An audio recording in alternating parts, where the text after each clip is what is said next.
Test 3. This is the IELTS listening test. Part 1. You will hear two neighbours who live in an apartment block talking about shopping for food. Hi, Shannon. How are you settling into your new flat? Really well, thanks. You look like you're going shopping. Yes, I am. My cousins are coming to stay for a couple of days and I have to cook for them. Well, there are plenty of places to buy food in Kite Place. It's the area by the harbour. Oh, OK. I'll find that on the map. Thanks. What sort of food do you need to get? Well, neither of them eats meat, but they both like fish. Well, there's a really good fish market there. Oh, great. Where is it exactly? It's at the far end of Kite Place. So you have to go over the bridge and then it's on the right. OK. Is it open all day? It doesn't close until 4, but I'd recommend going earlier than that. It does run out of some things. Oh, I don't want that to happen. As long as you get there by 3:30, you should be fine. It's only 11 now, so plenty of time. Right. Do you need to buy vegetables too? I do, and I want to avoid all the plastic packaging in the supermarket. Well, there's a really nice organic shop there. Now, what's it called? It's the name of a flower. I know, it's Rose. Oh, that's a nice name. Yeah, it sells vegetables and quite a lot of other stuff. And where's that? Well, as you reach the market, you'll see a big grey building on your left. I think it used to be a warehouse. Anyway, now it's a restaurant upstairs, but the ground floor has 2 shops either side of the entrance, and it's the one on the left. That's easy enough. You can't miss it. There's also a big sign on the pavement, so you can look for that. Fine. I guess if I need anything else, I'll have to go to the supermarket. Yeah, you should be able to get everything you need. But there's a minibus that goes to the supermarket if you need it. It's purple, and the number is 289. Thanks. That's great.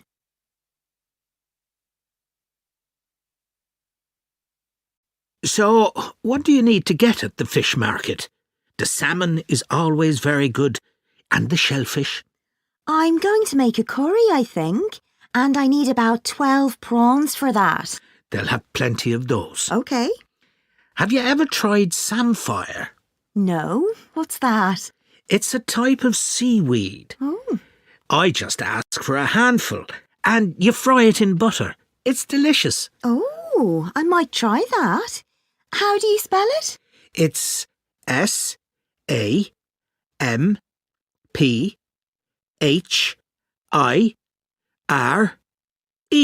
Great. It's always good to try something different. Yeah. I'll see what beans they have in the organic shop, and I think I'll get something for dessert there. How about a mango? I'm not sure. They're not always ripe. I'd prefer a melon. It's bigger too. Good idea. The owner also sells a lot of spices there that you can put in a curry, and things like coconut. Oh, that's very helpful. I'll have a look. No problem. I know bread doesn't really go with curry, but I always like to have some in case. As I said, all the bread is homemade, and there's lots of variety. I like the brown bread myself. Sounds good. They sell other things there too. Like cakes? I love chocolate cake. Well, not that. But they have a whole range of tarts, and the best are the strawberry ones. Perfect. Hopefully I won't even have to go to the supermarket. Part 2. You will hear the organiser of a children's book festival giving some information about it on a local radio programme. The Children's Book Festival is coming up again soon, and here to tell us all about it is the festival's organiser, Jenny Morgan. So tell us what we can expect this year, Jenny. Well, as usual, we've got 5 days of action-packed, exciting events for children, with writers coming from all over the country getting involved. Just to give you an idea of what's on offer in the workshops, first of all, there's a very special event called Superheroes. This is a chance for deaf children to share their reading experiences with author Madeline Gordon, who is herself hearing impaired. Just Do It is a practical workshop led by the well-known illustrator Mark Keane. He'll take participants on a magical journey to faraway lands with an opportunity for aspiring actors to do some role play. Count on Me is an inspiring and entertaining look at the issues of friendship for 13 to 14-year-olds. It looks at some of the friendships described in popular books and asks participants to compare these with their own experiences. Speak Up is part of a series of workshops on the subject of mental health. This is a creative writing workshop encouraging children to describe situations where young people experience loneliness. A recent survey revealed that children can be lonely even when they're at home with their families. Jump for Joy, as many of you will know, is the heartwarming best-selling story by Nina Karen about a young girl's trip to visit her relatives in India. It recently received the gold medal at the Waterford Awards. Nina will get children to celebrate the word joy by writing a poem. Sticks and Stones is the beautifully illustrated picture book for young readers about a community who organise an African Caribbean festival to help local children learn about their Jamaican roots. This will be a musical event where children will have the chance to play steel drums. This is bound to be very popular, so please book as soon as possible. Thanks, Jenny. That all sounds really interesting. I'm just wondering if you have a favourite book you could recommend for our readers? It's hard to choose, but Alive and Kicking is definitely worth mentioning. You won't have heard of the writer as it's her first book, which is really impressive. It's basically the teenage diary of a boy from Somalia who comes to live in the UK. It deals with the serious issue of immigration and all the challenges the boy has to face at school and with the language barrier, etc.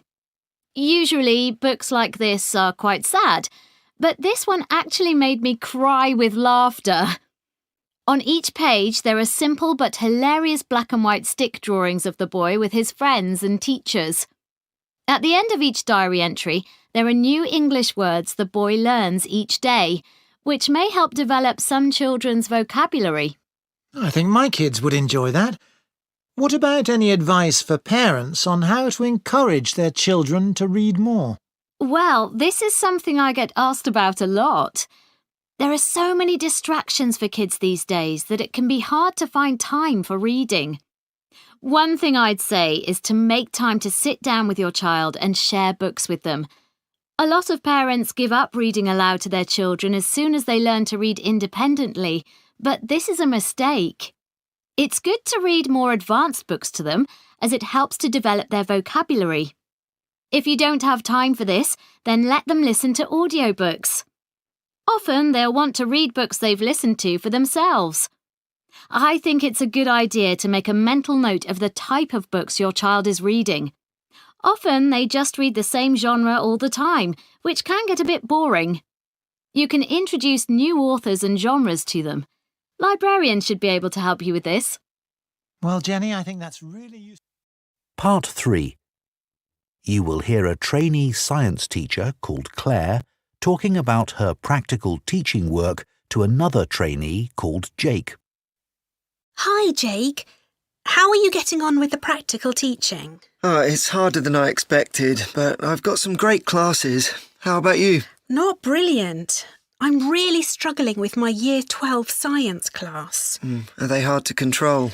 Well, I don't have discipline problems as such. It's just that they don't seem to think that science has anything to do with their lives. It's depressing. They listen to what I say, and I gave them a test last week, and the results weren't too bad. but there's no real engagement. Right. And as part of my teaching practice, I have to design an experiment for them to do. I was wondering about something on the children's diets, asking them to record what they eat and maybe linking it to their state of health. Let's think. So your methodology would involve the children recording what they eat, okay, but you'd also need to have access to the children's medical records, and I don't think people would be happy about that. Confidentiality would be an issue. If you could get the right data, the conclusions might be significant, but I suspect it's not going to be easy. Right. Have you thought about doing an experiment using animals? Wouldn't that be upsetting for the children? Well, the animals don't have to be harmed in any way. It could just be an experiment where they're given a certain diet and the effects are observed. Would I have to get permission to use animals? Yes, you'd have to submit an outline of the experiment and fill in a form, but it's quite straightforward. But if we found out that, say, a particular diet affects the health of animals, the same thing wouldn't necessarily be true for people, would it? No, that's true. But the findings for any experiment are going to be limited. It's inevitable. I suppose so. So, what animals could I use to investigate the effects of diet? Mice? Yes, you'd need experimental mice, ones that have been specially bred for experiments. OK, so what will your experiment be investigating exactly? Well, something to do with nutrition. So maybe we could look at food supplements, things like extra iron and extra protein, and their impact on health. That might be rather broad. Maybe just look at the effects of one supplement, like sugar, on the health of the mice. In fact, maybe the focus could be on whether mice can control their own diet. So what happens when they have access to more sugar that they don't really need? Exactly. Do they eat it, or do they decide to leave it? Great. Then later on you could do a follow-up experiment adding another variable, like you could give some of the mice the chance to be more active, running on a wheel or something, and the others just sit around and don't do much. Or I could repeat the experiment but change the type of food I provided, or use mice with a different genetic structure. But I think your idea would be more interesting. I might think about that some more. So, can I talk through a possible procedure for the experiment where mice are given a sugar supplement? Sure. I did a similar experiment in college, actually. Great. So, how many mice would I need? I'd say about 12, and all young ones, not a mixture of old and young. OK. And I'd need 2 groups of equal sizes, so 6 in each group. And how would I tell them apart? I suppose I could put some sort of tag on one group or just mark them in some way. You could use food colouring. That wouldn't hurt them. Perfect. Then each group would go into a separate cage, and one group, let's call them Group A, would be the control group. So they'd just have ordinary mouse food. I suppose you can buy that? Yes, it comes in dry pellets. And the other group would have the same as the first group, but they'd also have the extra sugar. Would you just give them straight sugar? It might be better to give them something like cereal with it. Then you'd need to weigh the mice, I should think, once a week. And you'd need an electronic balance. But we can't hold them on the balance or it'd affect the reading. Exactly. So you need something called a weighing chamber to stop the mice from running away. It sounds complicated, but actually you can just use a plastic box with holes in the top. OK. So once we've measured the weight gain of each mouse, we can work out the average for each group, as well as the standard deviation, and then see where we go from there. That sounds cool. I think the students will enjoy it. Yes. One thing you must remember. Part 4. You will hear part of an environmental science lecture about microplastics. In today's lecture, I'm going to be talking about microplastics. Microplastics are tiny pieces of plastic smaller than 5 millimeters in size. Recently, there's been a greater awareness that there are large quantities of plastic waste, big and small, in the environment. The amount of plastic waste in the oceans has received widespread attention, but far less is known about the effects of microplastics in fresh water and particularly in soil. Microplastics can enter the environment via a number of different sources. Threads and microfibers detach from synthetic clothing every time they're put in a washing machine, and these find their way into the water system. Other sources include big pieces of plastic waste that are already in the environment, and these break down into microscopic particles over a period of time. On a larger scale, factory waste is another route, as are tyres, which wear down as cars, lorries and so on travel along road surfaces. We already understand some of the impacts of microplastics from studies involving fish and other animals. There is evidence that microplastics harm small creatures in a variety of ways, such as by damaging their mouths or by impairing their ability to feed, for example when microplastics get lodged in their digestive system. Surprisingly, perhaps, it is likely that humans consume microplastics, as these have been detected in a wide range of food and drink products, including bottled water, as well as in water that comes direct from the tap. What's more, salt and many kinds of seafood have also been found to contain microplastics. However, it's important to underline that there is not yet conclusive proof that microplastics cause significant harm to people. In many countries, including here in the UK, there is legislation which prevents manufacturers from adding plastic microbeads to shower gels, facial cleansers, and toothpaste. It is very difficult to accurately estimate the total amount of microplastic particles in the soil, as they can be hard to detect. But we do know they are carried in the air and deposited in the soil by rain. What's more, many of the fertilizers used by both farmers and gardeners contain microplastics.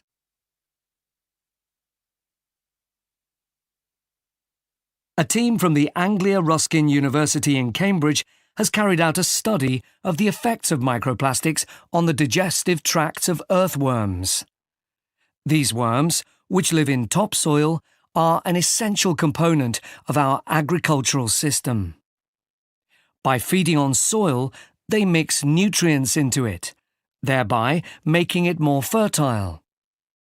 The researchers set out to discover whether the introduction of microplastics into the soil and the subsequent ingestion of these by earthworms would impact soil quality and ultimately inhibit plant growth.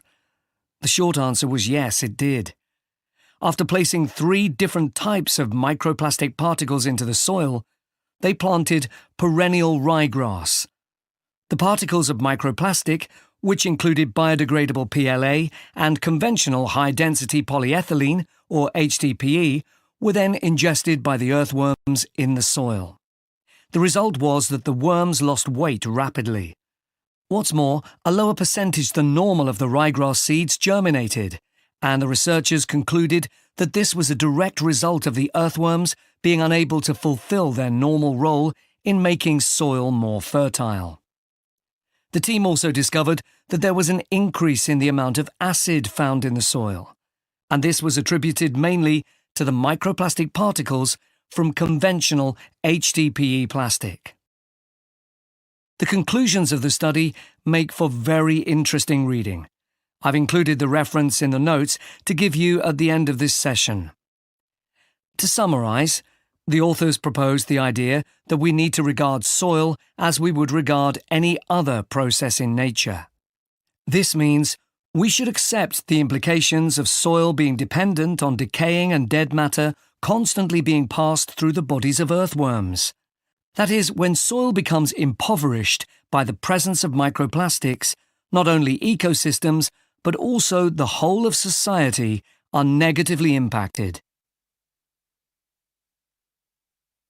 That is the end of part 4.